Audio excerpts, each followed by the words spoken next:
ఓం శాంతి 16/10/2023 సాకార ఈశ్వరీయ మధుర మహావాక్యాలు.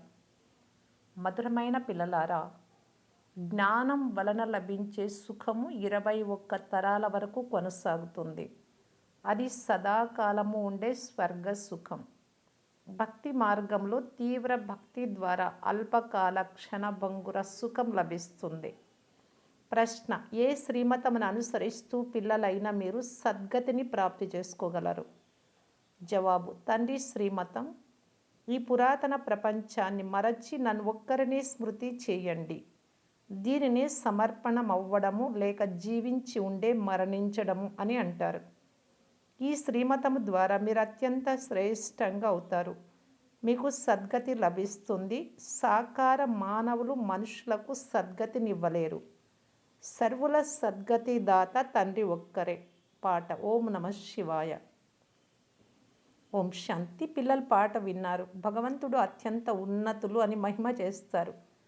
అయితే ఇప్పుడు మానవ మాతృలకు భగవంతుడి పేరు తెలియదు. భక్తులకు భగవంతుడి గురించి తెలియదు. భగవంతుడి స్వయంగా వచ్చి తమ పరిచయం ఇచ్చినంత వరకు వారిని గురించి తెలియదు.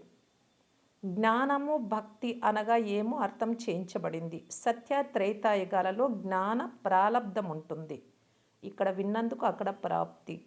ఇప్పుడు మీరు జ్ఞాన సాగరుడి నుండి జ్ఞానము పొంది పురుషార్థము ద్వారా ప్రయత్నము ద్వారా మీ కొరకు సదా సుఖ ప్రాలబ్ధాన్ని తయారు చేసుకుంటూ ఉన్నారు. మళ్ళీ ద్వాపర కలియుగాలలో భక్తి ఉంటుంది. జ్ఞాన ప్రాలబ్ధము సత్య త్రేతాయుగాల వరకు కొనసాగుతుంది. జ్ఞానం వలన కలిగే సుఖమైతే 21 తరాల వరకు ఉంటుంది. అది సదాకాలము ఉండే స్వర్గ సుఖం. నరకంలోని సుఖాలు అల్పకాల క్షణభంగుర సుఖం. సత్య త్రేతాయుగాలలో జ్ఞాన మార్గంలో నూతన ప్రపంచంగా నూతన భారతదేశం ఉండేది అని పిల్లలకు అర్థం చేయించడం జరుగుతుంది. దానినే స్వర్గం అని అంటారు. ఇప్పుడు ఇది తమో ప్రధాన భారతదేశంగా నరకంగా అయిపోయింది. అనేక ప్రకారాల దుఃఖం ఉంది. స్వర్గంలో దుఃఖం యొక్క నామ రూపాలే ఉండవు. గురువులను ఆశ్రయించే పనే ఉండదు. భక్తులను భగవంతుడే ఉద్ధరించాలి. ఇప్పుడు కలియుగ అంతిమ సమయం. వినాశనం అతి సమీపముగా ఎదురుగా నిల్చొని ఉంది. తండ్రి వచ్చి బ్రహ్మ ద్వారా జ్ఞానమిచ్చి స్వర్గ స్థాపన చేస్తారు. శంకరుని ద్వారా వినాశనము, విష్ణువు ద్వారా పాలన చేయిస్తారు. పరమాత్మ కర్తవ్యాలను గురించి ఎవ్వరికీ అర్థం కాదు. మనుషులను పాపాత్మ, పుణ్యాత్మ అని అంటారు.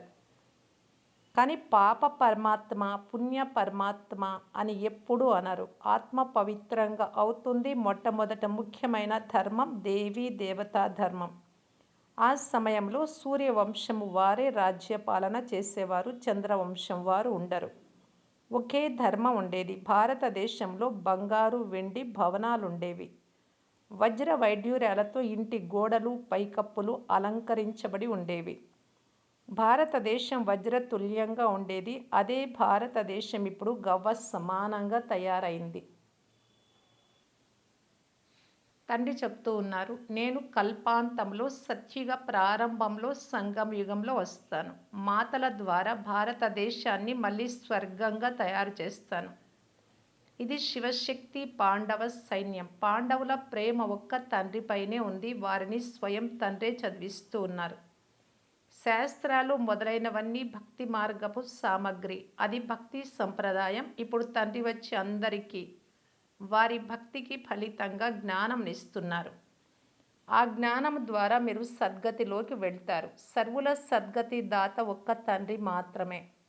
ఆ తండ్రినే జ్ఞాన సాగరులు అని అంటారు. పోతే మనుషులకు ముక్తి, జీవన్ముక్తినివ్వలేరు. ఈ జ్ఞానం ఏ శాస్త్రాలలోనూ లేదు.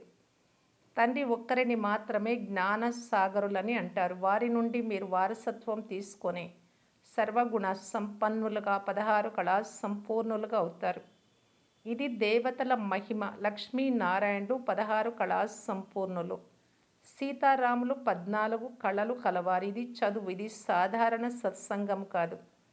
సత్యమైన వారు ఒక్కరు మాత్రమే. వారే వచ్చి సత్యాన్ని అర్థం చేయిస్తారు.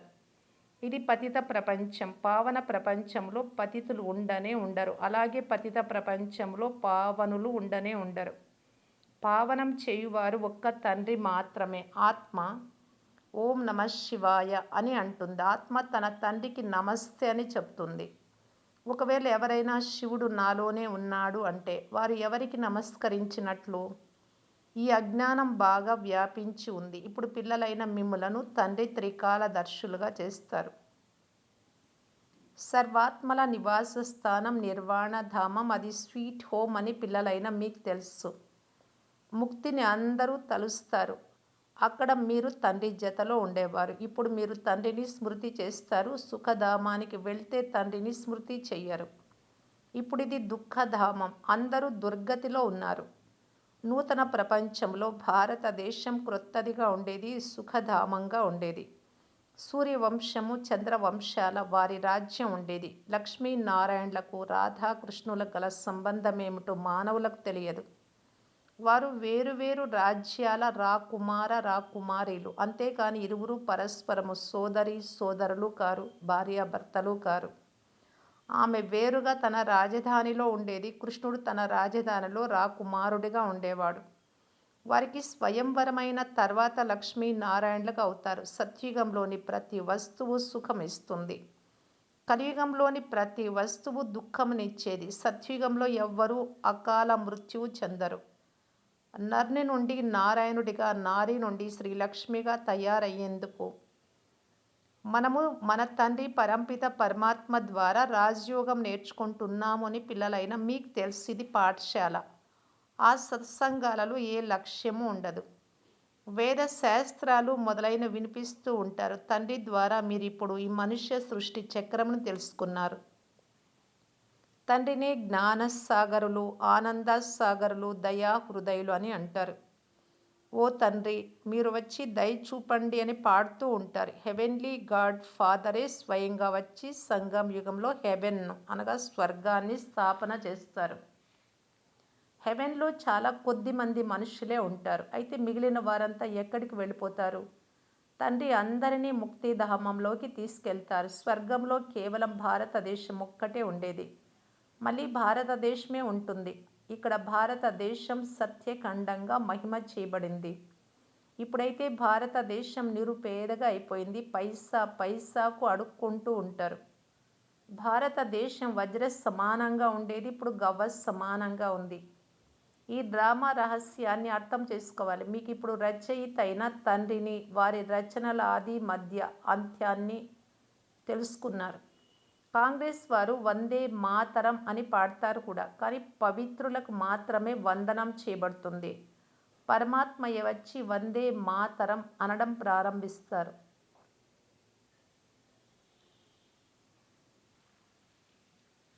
శివ్ బాబాయే వచ్చి నారీ స్వర్గానికి ద్వారము అని అన్నారు. శక్తి సేన కదా వీరు. స్వర్గ రాజ్యం నిప్పించేవారు. దానిని వరల్డ్ ఆల్మైటీ అథారిటీ రాజ్యం అని అంటారు. శక్తులైన మీరు స్వర్గ రాజ్యాన్ని స్థాపన చేశారు, అనగా స్వరాజ్యాన్ని.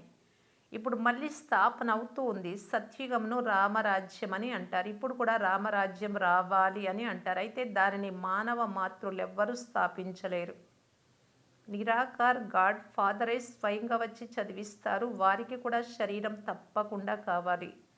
బ్రహ్మ శరీరంలో తప్పకుండా తండ్రి రావాల్సి వచ్చింది. శివబాబా ఆత్మలైన మీ అందరికీ తండ్రి.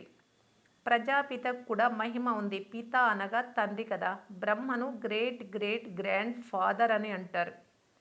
ఆది దేవుడు ఆది దేవి ఇరువురు కూర్చొని తపస్సు చేస్తూ ఉన్నారు. మీరు కూడా తపస్సు చేస్తూ ఉన్నారు. ఇది రాజయోగం. సన్యాసులది హఠయోగం. వారెప్పుడూ రాజయోగాన్ని నేర్పించలేరు. గీత మొదలైన శాస్త్రాలన్నీ భక్తి మార్గపు సామగ్రి. వాటిని చదువుతూ వచ్చారు, కానీ తమో ప్రధానమైపోయారు. దేని ద్వారా వినాశనం జరగబోతోందో. ఈ మహాభారత యుద్ధం ఇదే. సైన్స్ విజ్ఞానం ఏ వేదాలలోనూ లేదు. వాటిలో జ్ఞానానికి సంబంధించిన విషయాలున్నాయి. సైన్స్ బుద్ధి చూపే చమత్కారం ద్వారా నూతన వస్తువులను అన్వేషించి కనుగొంటారు. సుఖం కొరకు విమానాలు మొదలైనవి తయారు చేస్తారు. చివరిలో వీటి ద్వారానే వినాశనం అవుతుంది. సుఖమునిచ్చే నైపుణ్యం భారతదేశంలో నిలబడుతుంది. దుఃఖమునిచ్చే యుక్తులు, మారణాయుధాలు, హతమార్చుట మొదలైనవన్నీ సమాప్తమైపోతాయి. సైన్స్ తెలివి కొనసాగుతూ ఉంటుంది. ఈ బాంబులు మొదలైనవి కల్పకృతం కూడా తయారయ్యాయి. పతిత ప్రపంచ వినాశనం తర్వాత నూతన ప్రపంచ స్థాపన జరగనున్నది. తండ్రి చెప్తున్నారు, మీరు 84 జన్మలు పూర్తి చేశారు. ఇప్పుడు దేహ అహంకారమును వదిలి తండ్రి అయిన నన్ను స్మృతి చేస్తే స్మృతి అనే యోగాగ్నిలో వికర్మలు వినాశనం అవుతాయి. రావణుడు మీ ద్వారా అనేక వికర్మలు చేయించాడు. పవిత్రంగా అయ్యేందుకు ఒకే ఒక ఉపాయం ఉంది. మీరు ఆత్మయే, నేను ఆత్మను అని అంటారే కానీ నేను పరమాత్మను అని అనరు కదా. నా ఆత్మ కోపం తెప్పించకు, విసిగించకు అని అంటారు. ఆత్మయే పరమాత్మ అని అనడం చాలా పెద్ద తప్పు.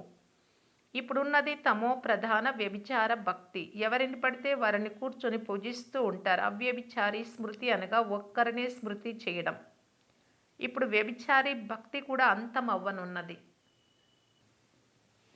తండ్రి వచ్చి అనంతమైన వారసత్వమునిస్తారు. అందరికీ సుఖమునిచ్చేవారు ఒక్క తండ్రి మాత్రమే, ఇతరులెవ్వరూ ఇవ్వలేరు. తండ్రి చెప్తున్నారు, నా ఒక్కరితో మీ బుద్ధి యోగాన్ని జోడించడం ద్వారానే అంతమతి సోగతి అనగా చివరి సమయంలో స్మృతి ఎలా ఉంటే అలా అవుతారు. నేను స్వర్గ రచయితను. ఇది ముళ్ళ ప్రపంచం. ఒకరితో ఒకరు కొట్లాడుకుంటూ ఉంటారు. ఇప్పుడు పాత ప్రపంచం పరివర్తన అవుతూ ఉంది. జ్ఞానామృత కలశాన్ని మాతలపై ఉంచుతారు. ఇది జ్ఞానము. కానీ అజ్ఞానాన్ని విషముతో పోల్చి జ్ఞానమును అమృతము అని అన్నారు. అమృతం వదిలి విషమునెందుకు త్రాగుతారు అని అంటారు. శ్రీమతము ద్వారానే మీరు శ్రేష్టంగా అవుతారు. పరంపిత పరమాత్మ వచ్చి శ్రీమతమునిస్తారు. కృష్ణుడు కూడా శ్రీమతము ద్వారానే ఇంత శ్రేష్టంగా అయ్యాడు. ఇవి అర్థం చేసుకునే విషయాలు. ఈ పాత ప్రపంచాన్ని అంతటినీ మరచి ఒక్క తండ్రిని మాత్రమే స్మృతి చెయ్యాలి. సమర్పణం కూడా ఇప్పుడే కావాల్సి ఉంటుంది. దీనినే జీవించి ఉండే మరణించుట అని అంటారు. భక్తి మార్గంలోని విషయాలు వేరుగా ఉంటాయి. అది భక్తి సంప్రదాయం. భక్తి మార్గంలో అనేక మంది గురువులు ఉన్నారు. కానీ సద్గతి దాత ఒక్క నిరాకార పరంపిత పరమాత్మ మాత్రమే. సాకార మనుషులకు సద్గతిని ఇవ్వలేరు.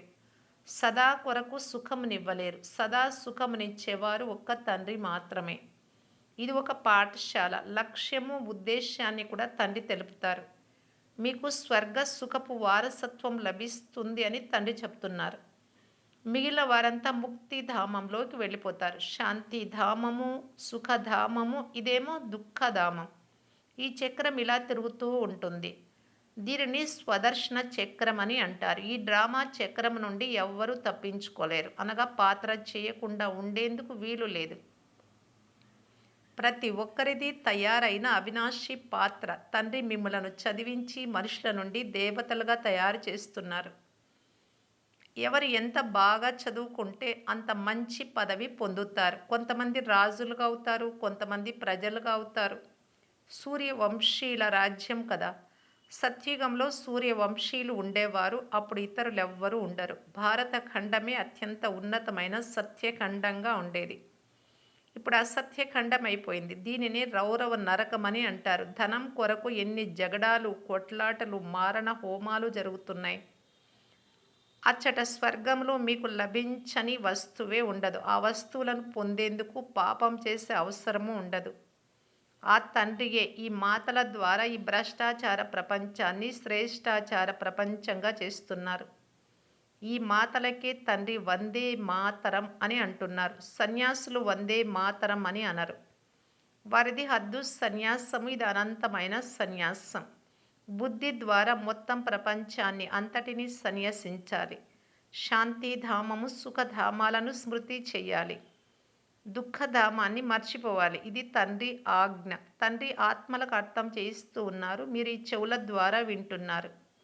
శివబాబా ఈ అవయవాల ద్వారా అర్థం చేయిస్తూ ఉన్నారు. వారు జ్ఞానసాగరులు. ఇతను ఏ సాధువు, సత్పురుషుడు, మహాత్ముడు కాదు. మంచిది. మధురాతి మధురమైన అపురూపమైన పిల్లలకు మాతాపిత బాప్దాదాల ప్రియ స్మృతులు మరియు గుడ్ మార్నింగ్. ఆత్మిక పిల్లలకు ఆత్మిక తండ్రి నమస్తే. ధారణ కొరకు ముఖ్య సారము. ఫస్ట్ పాయింట్, తండ్రిపై సంపూర్ణ బలిహారం అనగా సమర్పణం అవ్వాలి. దేహహంకారాన్ని వదిలి యోగాగ్ని ద్వారా వికర్మల వినాశనం చేసుకోవాలి. సెకండ్ పాయింట్, లక్ష్యమును ఉద్దేశాన్ని బుద్ధిలో ఉంచుకొని బాగా చదువుకోవాలి. తయారవుతున్న డ్రామాను బుద్ధిలో ఉంచుకొని స్వదర్శన చక్రధారులుగా అవ్వాలి. వరదానము: సదా ఉమంగ్ ఉత్సాహాల రెక్కల ద్వారా ఎగిరే కళలో ఎగిరే శ్రేష్ఠాత్మా భవ. జ్ఞానము యోగంతో పాటు ప్రతి సమయము, ప్రతి కర్మలో, ప్రతిరోజు క్రొత్త ఉమంగ్ ఉత్సాహాలు తయారవుతూ ఉండాలి. ఇది ఎగిరే కళకు ఆధారం. కార్యం ఎలాగైనా ఉండని, శుభ్రం చేసే పని కానీ, పాత్రలు కడిగే పని కానీ, సాధారణ కర్మ కానీ, అందులో కూడా ఉమంగ్ ఉత్సాహము న్యాచురల్గా మరియు నిరంతరము ఉండాలి. ఎగిరే కళలో ఉన్న శ్రేష్ఠాత్మ ఉమంగ్ ఉత్సాహాల రెక్కలతో సదా ఎగురుతూ ఉంటుంది. ఇలాంటి వారు ఎప్పుడు కూడా కన్ఫ్యూజ్ అవ్వరు, తికమక పడరు, చిన్న చిన్న విషయాలలో అలసిపోయి ఆగిపోరు. స్లోగన్: ఎవరైతే నిర్మాణ చిత్తులు, అలసిపోని వారు మరియు సదా వెలుగుతున్న జ్యోతిలో వారే విశ్వ కళ్యాణకారులు. అవ్యక్త ఇషారా: ప్రతి ఖజానాను సఫలం చేసి సఫలతామూర్తిగా కావటానికి బాప్దాదా తెలియజేస్తూ ఉన్నారు. సదా సఫలతామూర్తి కావటానికి సాధనము ఒకే బలం, ఒకే భరోసా. నిశ్చయము సదా నిశ్చింతగా చేస్తుంది. నిశ్చింత స్థితి కలిగిన వారు, నా బలము, నాకు భరోసా ఒక్క తండ్రి మాత్రమే, సర్వశక్తివాన్ తండ్రి నా జతలో నా తోడుగా ఉన్నారు అని నిశ్చయం సదా నిశ్చింతగా చేస్తుంది. నిశ్చింత స్థితి కలిగిన వారు ఏ కార్యం చేసినా అందులో సఫలత తప్పక పొందుతారు. దీని కొరకు జమ చేసుకునే విధిని మీ స్వంతం చేసుకున్నట్టయితే వ్యర్థ ఖాతా స్వతహాగా పరివర్తన ఈ సఫలత పొందగలరు. బాబా ద్వారా ఏ ఖజానాలు లభించాయో వాటిని దానం చేయాలి. ఎప్పుడే కానీ స్వప్నంలో కూడా ప్రభు ఇచ్చిన వాటిని, తండ్రి ఇచ్చిన వాటిని నావిగా భావించకండి, నాది అనుకోకండి. నా గుణము, నా శక్తి, ఈ నాది అనేది రావడం అనగా ఖజానాలను పోగొట్టుకోవడం అవుతుంది. ఓం శాంతి.